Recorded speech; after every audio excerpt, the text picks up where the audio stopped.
right, welcome back everyone. Today we are meeting with Tracy Beavers for our Creative Side Businesses for Women Summit. So welcome, Tracy. Thank you so much, Carrie. I'm so excited to be here. Yes, we're happy to have you here. For those of you who've never met Tracy, I'm going to give you a little breakdown here. So she has been in sales and marketing for over 20 years. So that would make you like 32. Yeah, I started when I was 12. Yes. Exactly. Okay, Yes. cool. Mhm.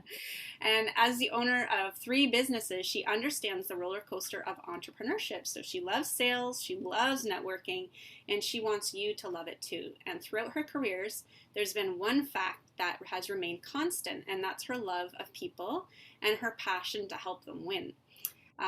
Tracy's ability to build relationships with others and listen to the needs is the bedrock of her success in sales. And as a business and sales coach, she enjoys helping small business owners scale to their next level with a clear roadmap for success. And Tracy, you are a public speaker, a published author. You've been featured on top business podcasts. You've been a regular contributor on one of your hometown's premier TV shows. And where are you from again? Little Rock, Arkansas. Arkansas, that's right. And you're also the creator of two online courses, Business Visibility Made Easy and Be a Confident Entrepreneur. So today you are talking to everybody about how to double your income by writing emails that your clients will open. Yes. And I've got to ask you, how did you become such a pro in this area? Oh, well, I've always been a really good communicator. Writing has always been something that I enjoy, I'm good at. But even I had to fine tune mine. And I realized the importance of an email list when I started getting into the online space. Hmm. And so I was determined to figure out how to list build, first of all, and then how to nurture that audience into buying customers. Right. Right.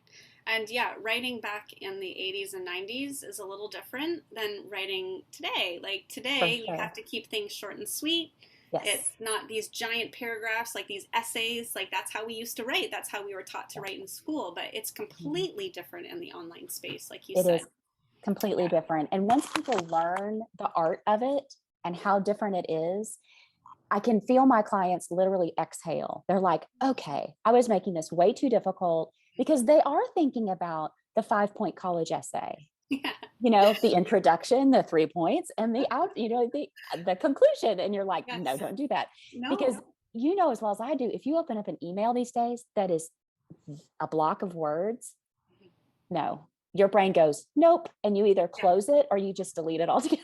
Yeah. Like, Yeah. I'm Yeah. never And going to read that. it could be amazing content, Oh, yeah. but you'll never know because I'm the same. I know many of us are the same. We just won't even bother. No, it could be, Tracy, you won the lottery and here's your instructions on how to do it. All I Yeah. see is a block of words and I go, no, really. So, what do you recommend? How do you recommend business owners plan their email content? Because that can be an overwhelming task. So, how do we do that? For sure. For sure. Well, let's talk a little bit about the why they need the email list. Because Okay. I'm still talking to entrepreneurs in the online space that don't have an email list. And when I ask them why and what's going on with that, they just didn't realize how critical it is. And you know this, Carrie, because you've been in business for so long. Your email list is your biggest asset. And it's really the only thing you own as an entrepreneur. Yeah. If I relied on social media to build my business and to maintain my contacts with my clients and prospects, that could disappear tomorrow. I mean, it Mhm. happened, was it last year? Yeah, like That six Facebook, hours or something like that. 6 hours we were yeah, done. Yeah. yeah. And lots of people lost a lot of money Yeah. because that was their only way to maintain their business. Amy Porterfield is a person in the online space that I follow quite a bit. And she said, you know what? I made money and it's because I have an email list.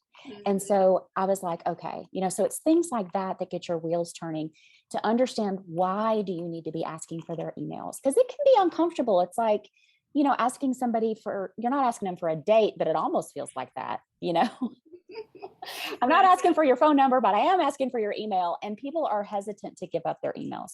So it's really important to do the list building exercises to get the email list built so that you can then nurture that audience. And when you're writing to your audience, we want to put out information and topics that are on their mind. not necessarily what we want to tell them, but Mm, what's on their mind. right. So it's where you, similar to writing social media content, where you want to get in the head of your ideal client. You know, what are they asking? What are the questions that you hear a lot? What are the things that they're saying a lot? What are the words that they're using? Those are the things you want to put in your email. And Yes. like we were talking about, thank heaven, we don't have to worry too much about grammar or punctuation, because the most popular emails that get opened a lot, people with the highest open rates, are people who write like they speak. That's true. Whether it's grammatically correct or the punctuation is there.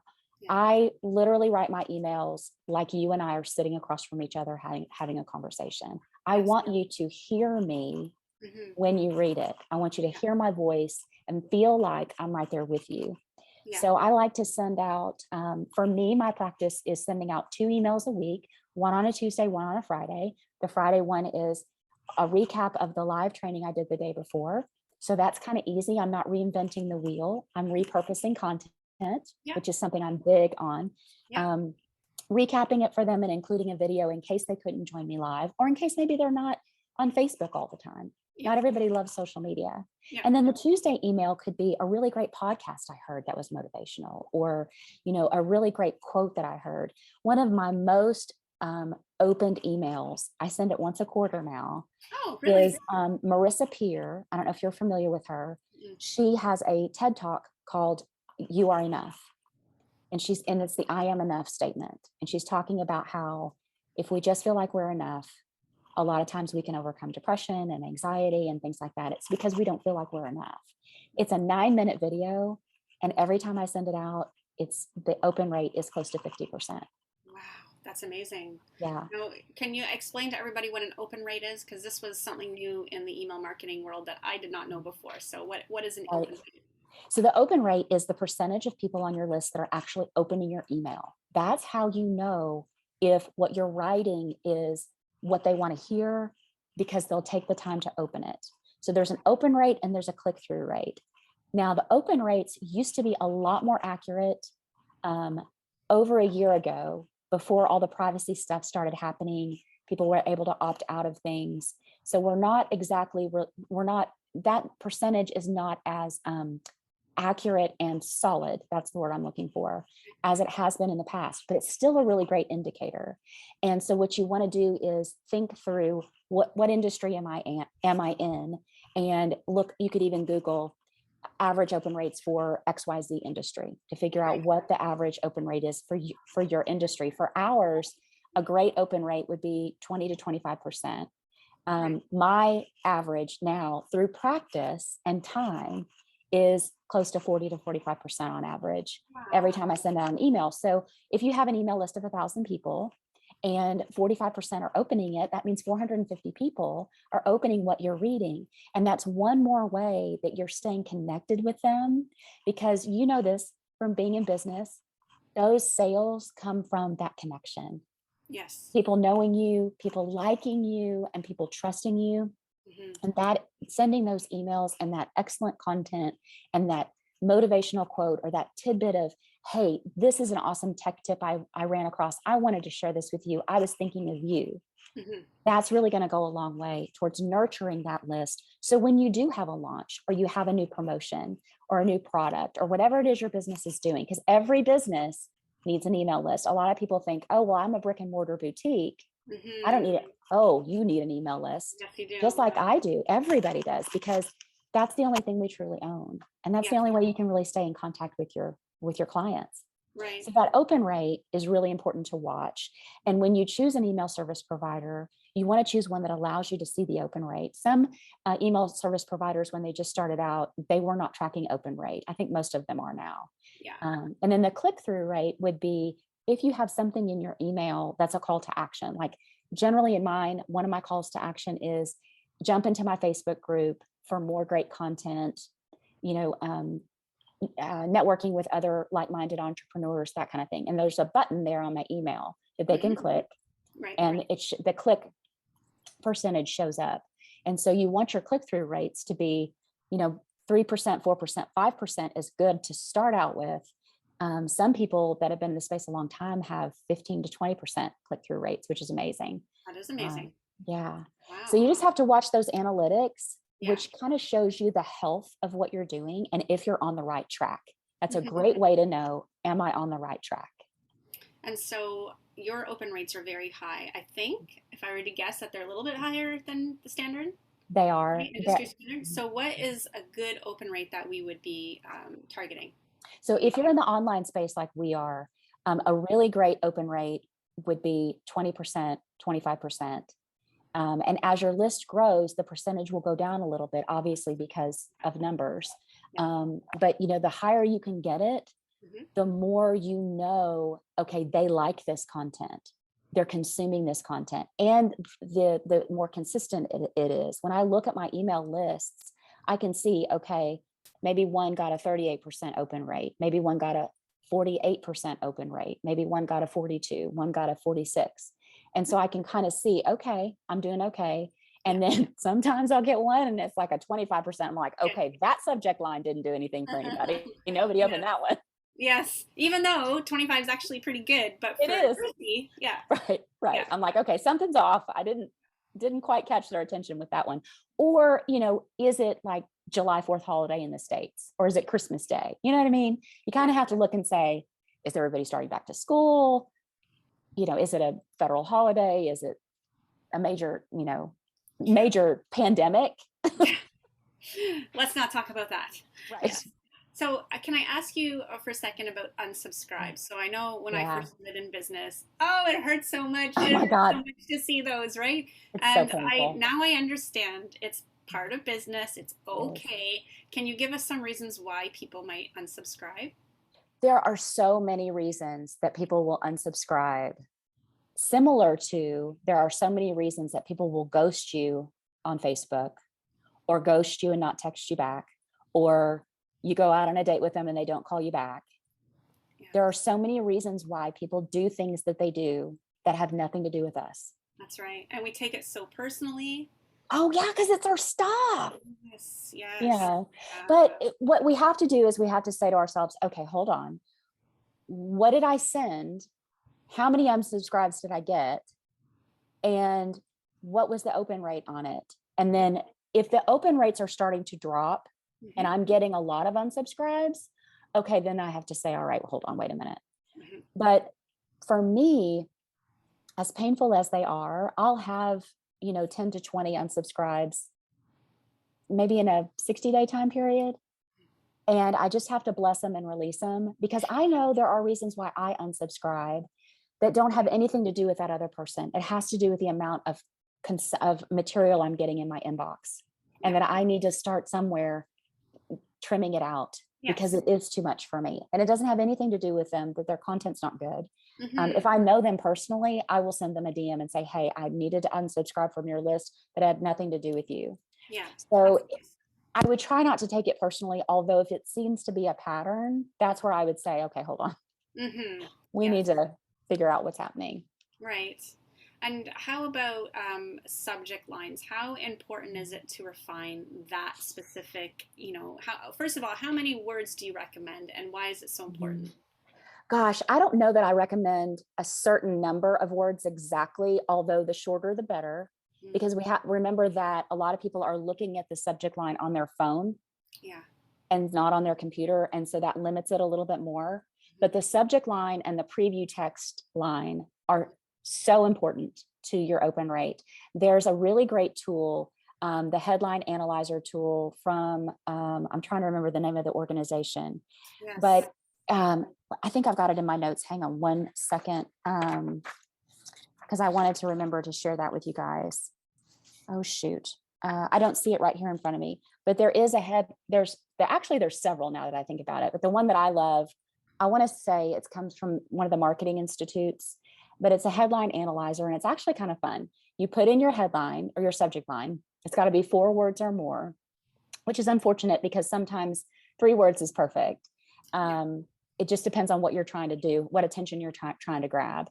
And then you push the button and it'll show you the percentage that it's likely to be opened of the emotion that's with it, that's Right. with the words. And Yeah. so like if you get 40% on there, okay, that's a good subject line. But Mhm. then what's fun is you could kind of tweak the words Mm-hmm. and see, okay, how can I push this thing? So, I try to say things that make people stop. That's right. Like I'll send out an email on Thursdays, 30 minutes before my live training, and it says, "Are you joining me in 30 minutes, Carrie?" And that's going to get your attention because you're going to be like, "Did I sign up for something that happens in 30 minutes? Hold on, hold on, wait a minute." Yeah. Or when I had my flash sale and one of my courses, I just said, how does $400 off sound? That's a good one. And people are like, "Oh, hold on. I want to say $400. I like money. Yeah. I like a bargain."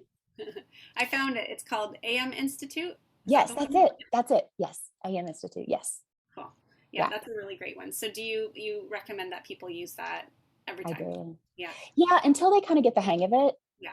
and until they figure out their voice and they Right. see their open rates, I can kind of fly with it without it now. Mm-hmm. Although, if I'm crafting something that I'm struggling with, it's a great tool to just kind of toss something in there and go, okay, that looks like it's good. I'll use that. Yeah. You can also use it to check things like the title of your course, Mm-hmm. the title of your next lead magnet, Yeah. any kind of title that you're trying to do. Mm-hmm. Yeah, good idea. I have it bookmarked because I was able to find it quick there, but I keep forgetting to use it. So thanks for that reminder. Yeah, you bet. And you mentioned subject line and preview text. So what's the difference between them? So the subject line is what's going to appear right immediately, bold. And then the preview text is the stuff that comes after it that you can kind of see a little bit of, almost Mm-hmm. like it's the beginning of the email. I don't know Right. that I'm describing it Yeah, very you well. are. Yeah. Um, so like the subject line might be, how does $400 off sound? And the preview text might be, open up for a really fun surprise. Okay. And then, Or will I see you in 30 minutes, Carrie? And then the preview text is, seeing you makes my heart skip a beat, or something like oh, that. that's nice.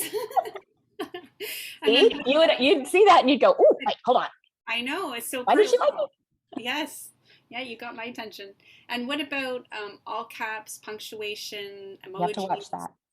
Yeah. Yeah. So I like emojis, especially if it's something fun like the confetti, or Yeah. like if I'm saying something that um, that I feel like is going to make them go like that, then I'll put little eyeballs next to it. Like my training this week is about how to craft a schedule that serves you.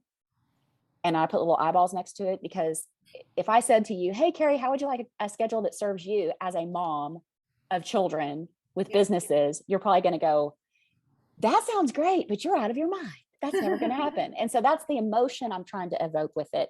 You do want to watch the all caps. I send my email service provider is Kajabi.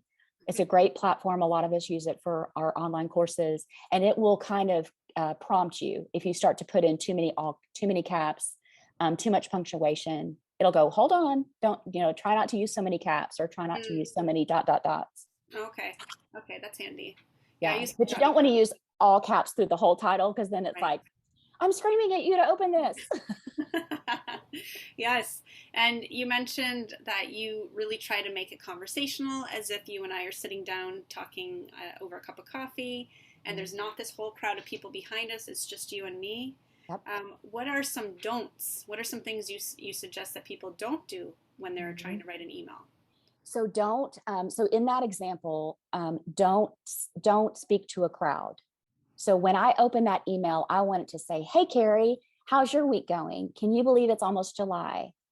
I had this awesome training I wanted you to see." Instead of saying, "Hey, everybody, hope your week is going well. That's right. I hope you and your family are doing well and planning some fun things for vacation. I hope all of you guys," or as we would say in the South, "hope all y'all saw the training." Which Yeah. one feels better? That's what I always want people to feel the difference. If I say, "Hey, Carrie, how are you? How are Yeah. you doing?" Because Yeah. it's you and I am not speaking to the crowd of people in the coffee shop, because it feels better.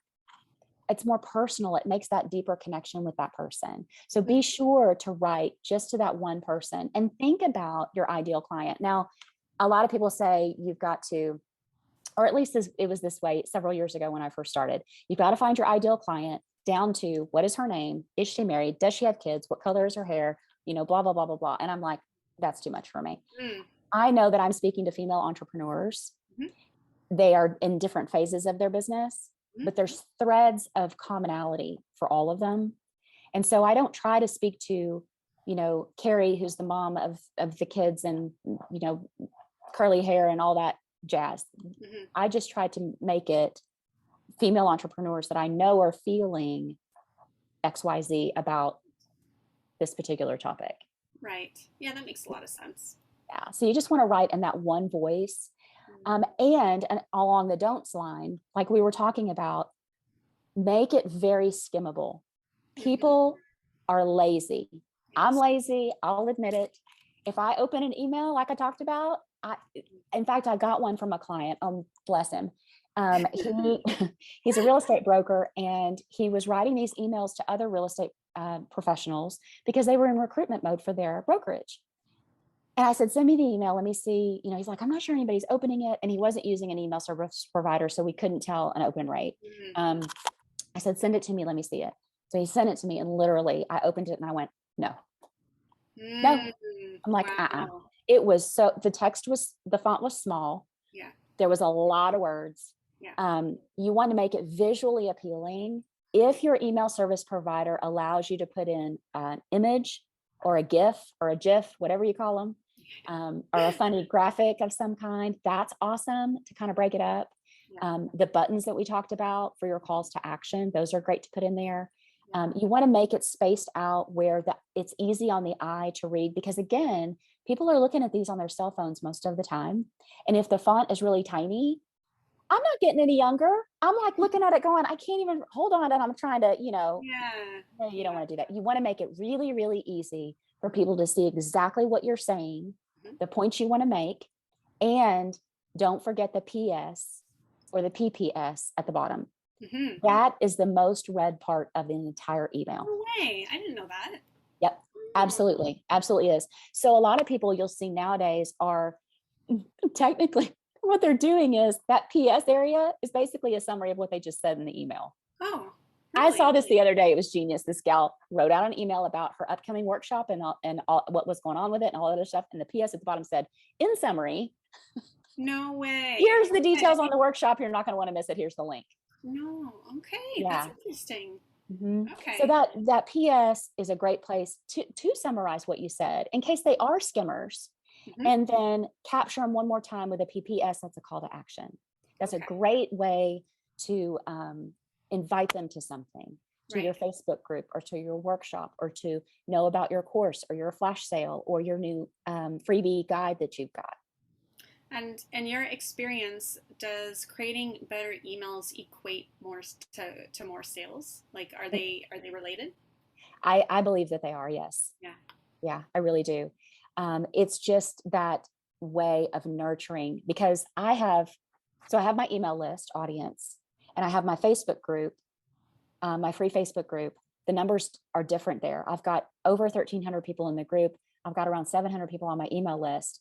And so you would think that everybody on the group would be on the email list, and everybody on the email list would be on the group, but that's not the case. Oh, really? So I have to take both opportunities to make sure that I'm nurturing both sides, because they may be in the group and not reading the emails, or they are not on my email list. That's possible. Okay, so that's surprising. I've never looked at those numbers, so I'm wondering what they would be in my case. I'll have to look into that after. And what do you think is the fastest? Sorry, I have so many questions. So what do you think is the fastest method to persuade people to join your email list? How do you get people on there? I think for me, it's several different ways. And again, because people are in different platforms, their attention is about that long.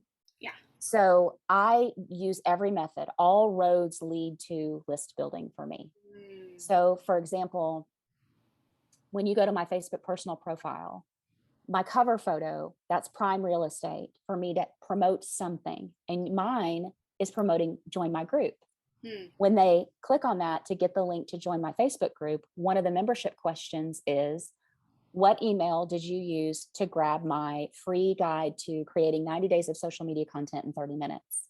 And they're going to go, I want that. And then they're going to go grab it. Then they're going to come back and put their email address in, or they'll just put their email address in there. And then that's how they end up on my email list through the Facebook group. Yeah. but it started with them going to my personal profile. And so you use that lead magnet there. Now, also on my personal profile, a lot of people will use Linktree, or they'll use some sort of link pop is another one. I just made a landing page in Kajabi for mine. That's my version of Linktree, but I call it's my resources section. Yeah, and people will click on that.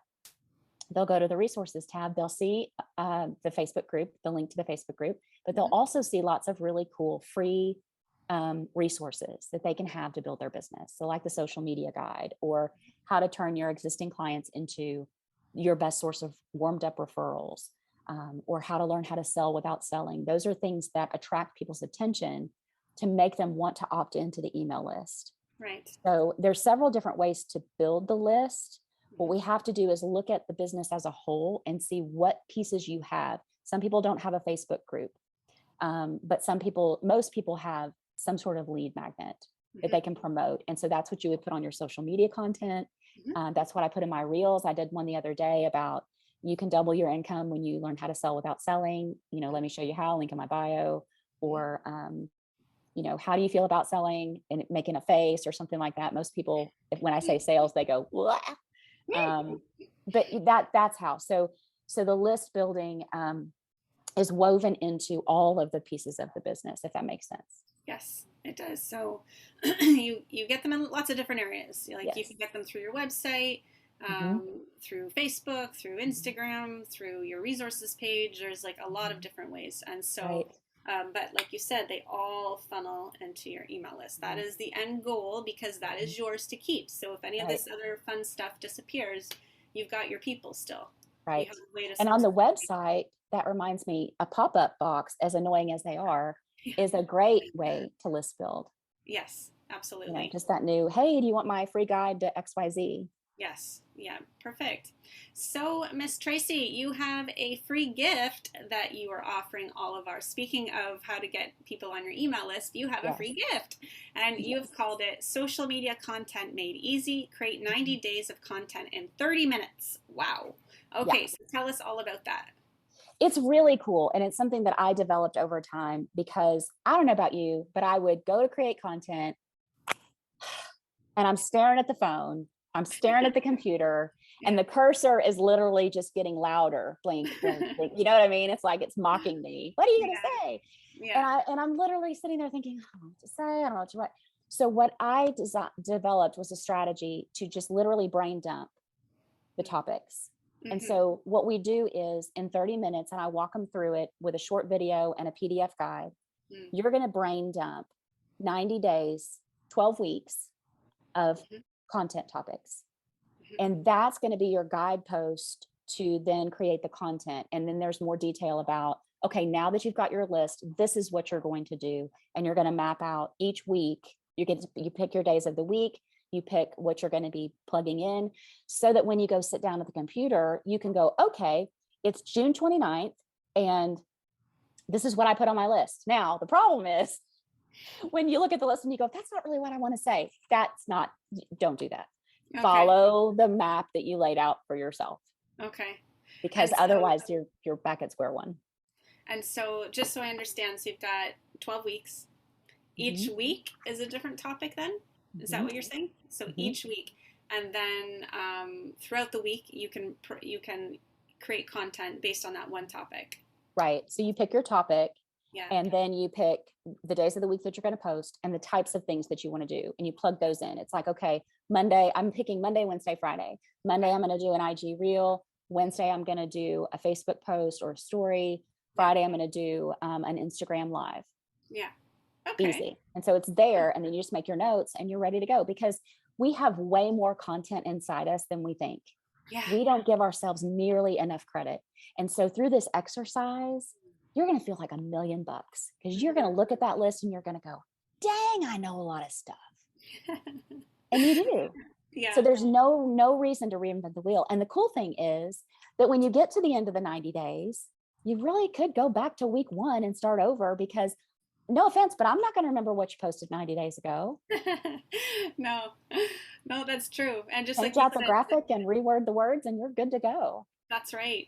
And just like you said, there's that one email that you send out quarterly, right? Yeah, I People do because people continue love to it. get that quarterly and Mhm. they don't say anything because they don't And want I, to. well, and I even say in the body of the email, hey, here's your quarterly email to remind Ah, you that you are enough.